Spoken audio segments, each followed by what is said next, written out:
This controversial film appears to show strange objects hovering above a cornfield. Below, complex circle formation. Have you ever gazed at a grain field at dawn and wondered how those perfect rings appear overnight? On a misty August morning in 1996, a filmmaker stood under a dark Wiltshire sky and saw rays of light dancing across the wheat. Then a circle formed in just a few seconds.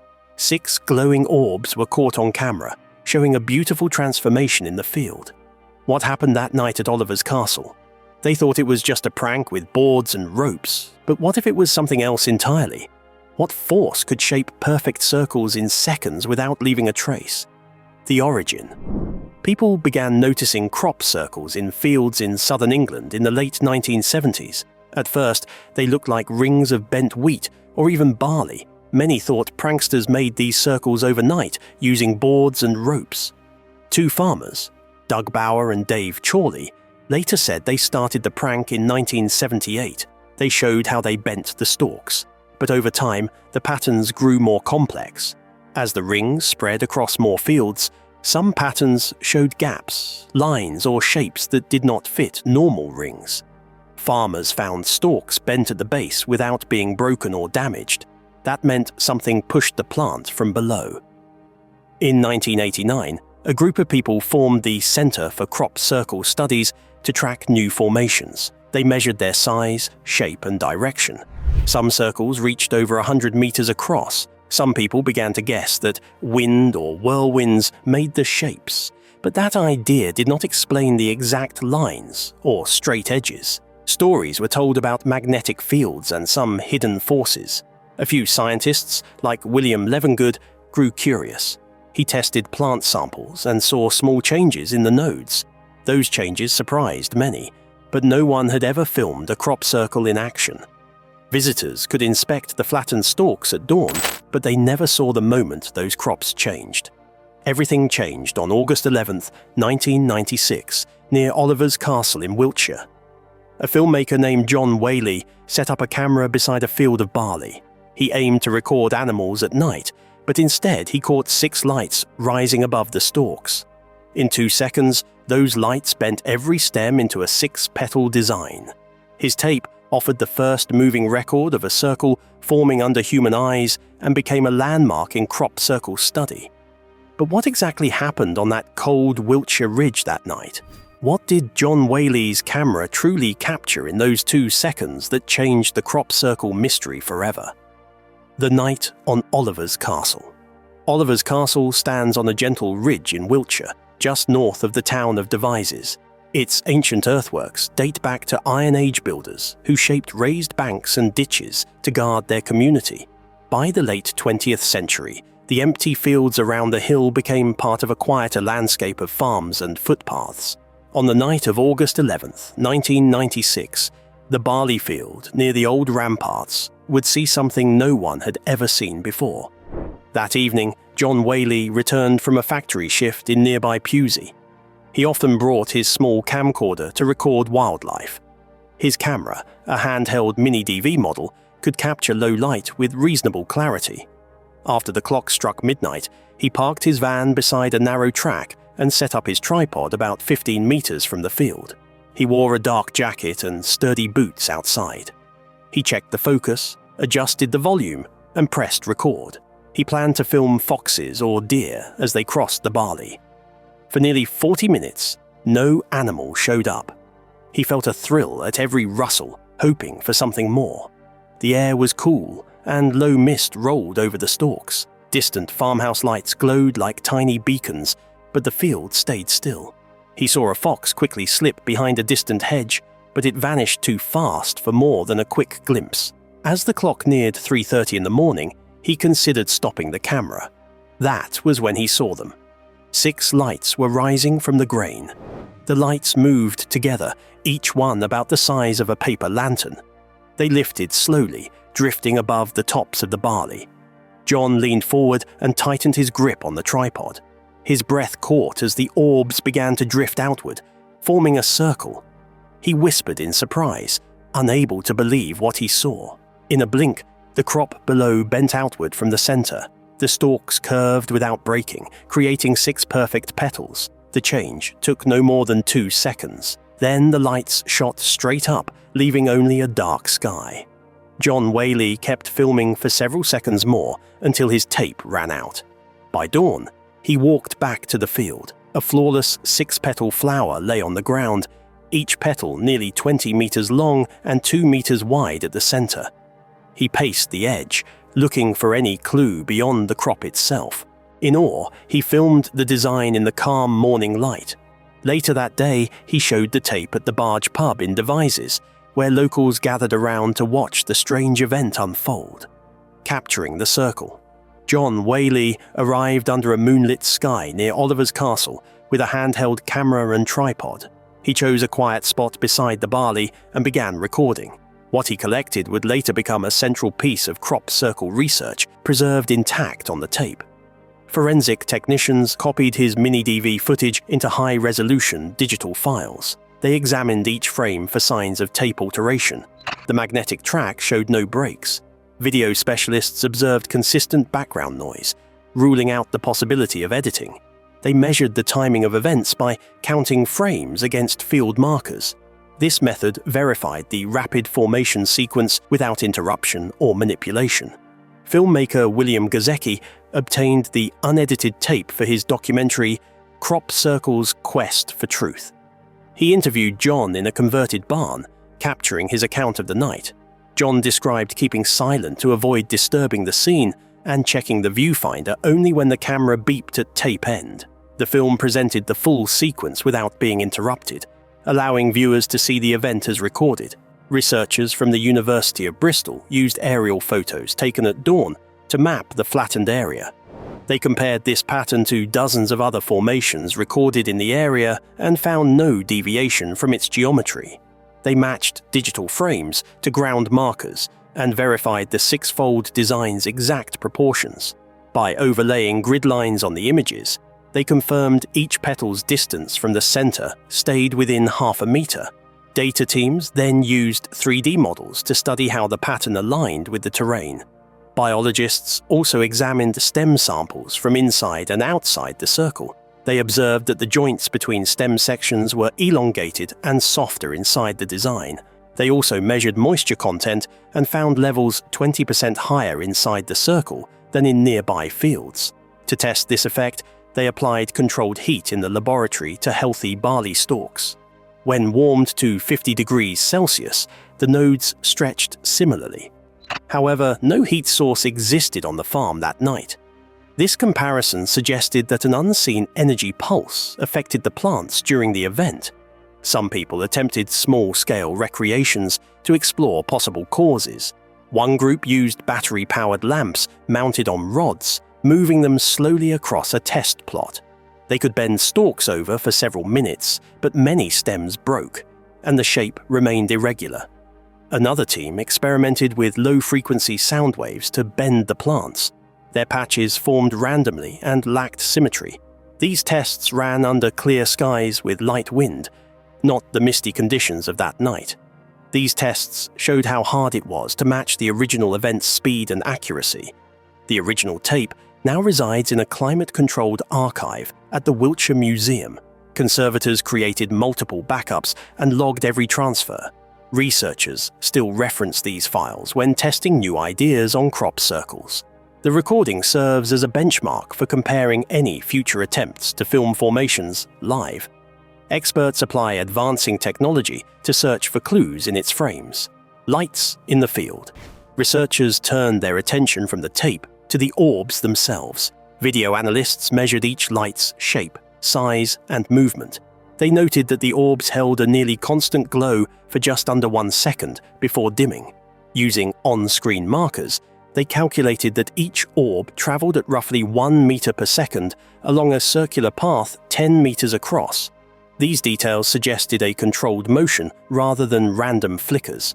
Analysts then compared the light intensity to headlamp and lantern tests. The orb's soft and even glow did not match any common light source available in 1996. Scientists studied a few plants taken from where the lights had hovered. When viewed under a microscope, the node joints on the flattened stalks were elongated by nearly 20% compared to control samples. This increase pointed to a rapid internal expansion of cell walls.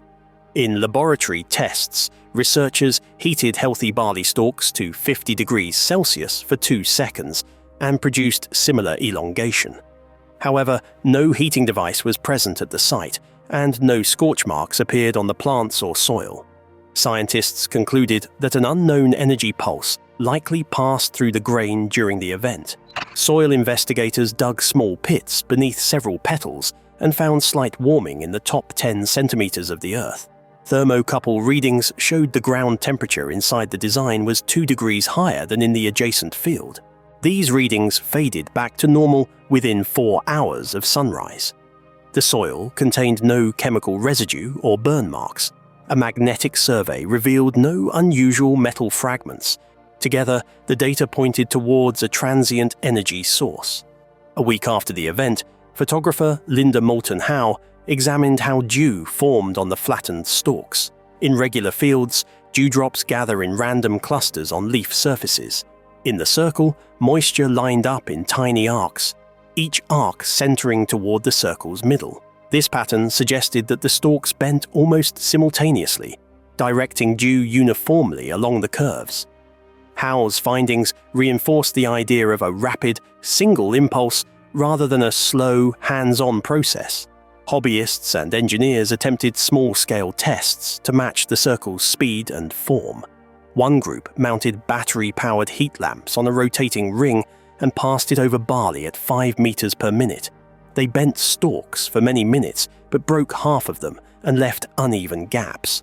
Another team experimented with low-frequency sound waves aimed upward from ground speakers. Their tests produced patches of bent stems without a known shape or symmetry.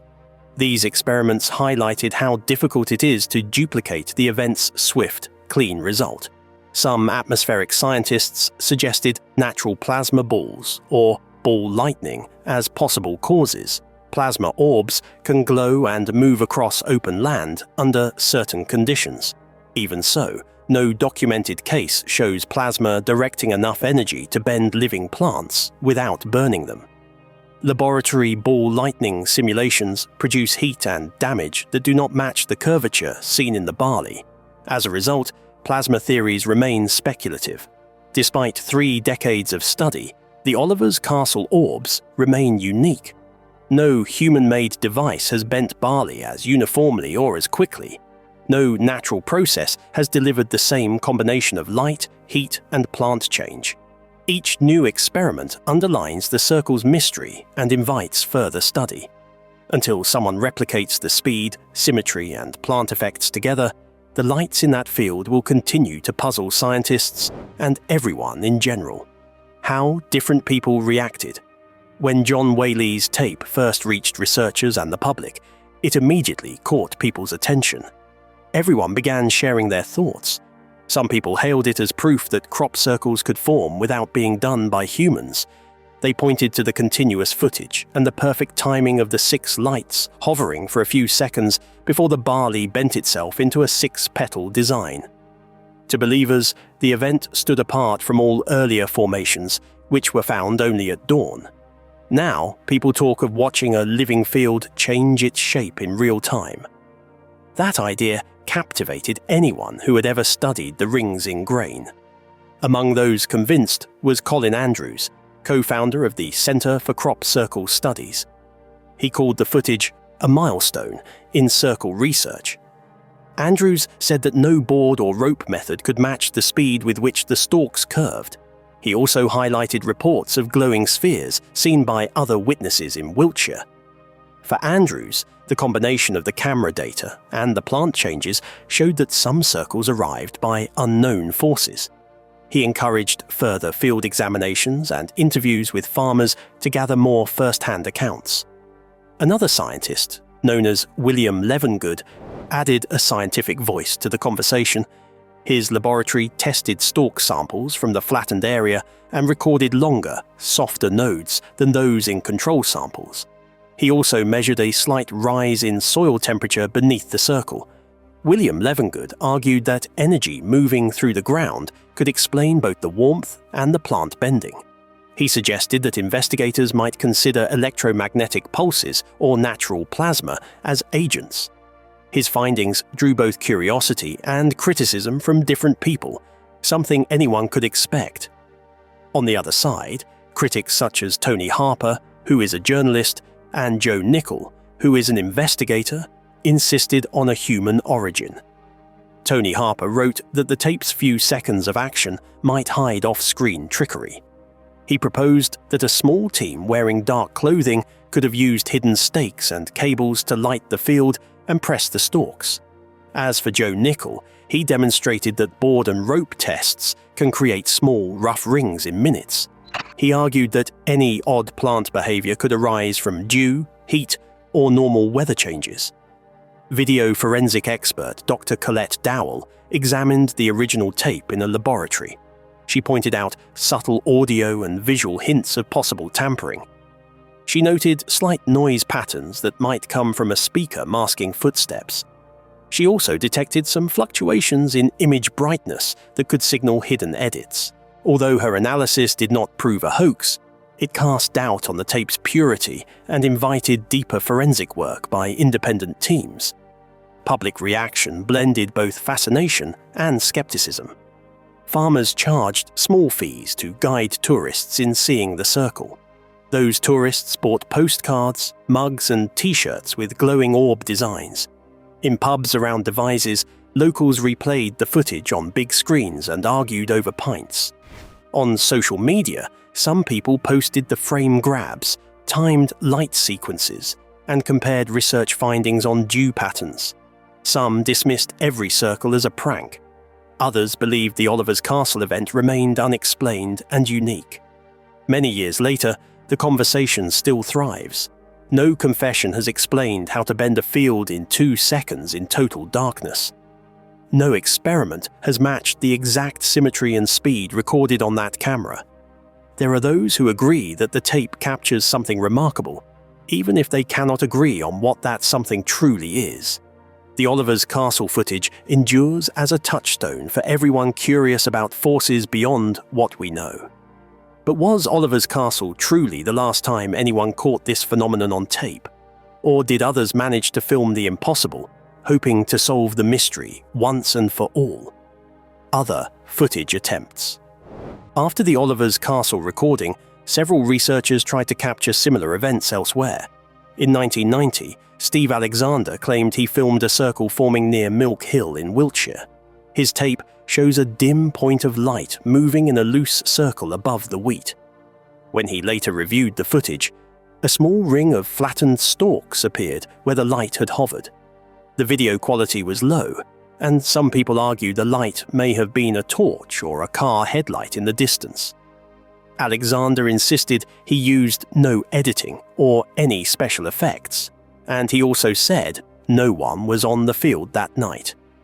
In 1992, a security camera at a farm near Ganders Green in Surrey recorded a quick glow at field level shortly before the camera loop restarted. The glow appeared for just 3 seconds. When investigators checked the site at dawn, they found a small oval of bent barley, but no regular crop circle pattern. The camera's looped recording prevented clear analysis of any motion before or after the glow, casting doubt on whether the event had anything to do with the flattened stalks. When Dr. Colette Dowell studied these tapes in her lab, she reported strange noise patterns and slight frame shifts that could indicate the video had been edited. She said the Milk Hill tape might have been slowed or paused. Her findings led other forensic experts to demand access to the original masters. Only the Oliver's Castle tape passed all checks, in their view. More recently, hobbyists have used drones and lightweight lighting rigs to test whether a ring of heat lamps could bend these stalks quickly. One group built a rotating frame carrying small lamps heated by battery packs.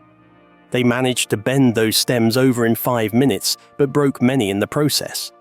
Drone tests with pulsing light proved too uneven to form a neat design. They recorded the strength of wind, humidity, and moisture during each event. These attempts show how rare it is to film a circle forming in real time. none have matched the speed, symmetry, or clarity of the Oliver's Castle footage. That makes each new claim a challenge to study, test, and either explain or rule out as a true live event. Crop circles may never yield all their secrets. However, on one night at Oliver's Castle, a normal grain bent itself into a perfect flower while 6 lights hovered overhead. Whether you chalk it up to tricksters, plasma, or something beyond science, the mystery still draws us back to those fields.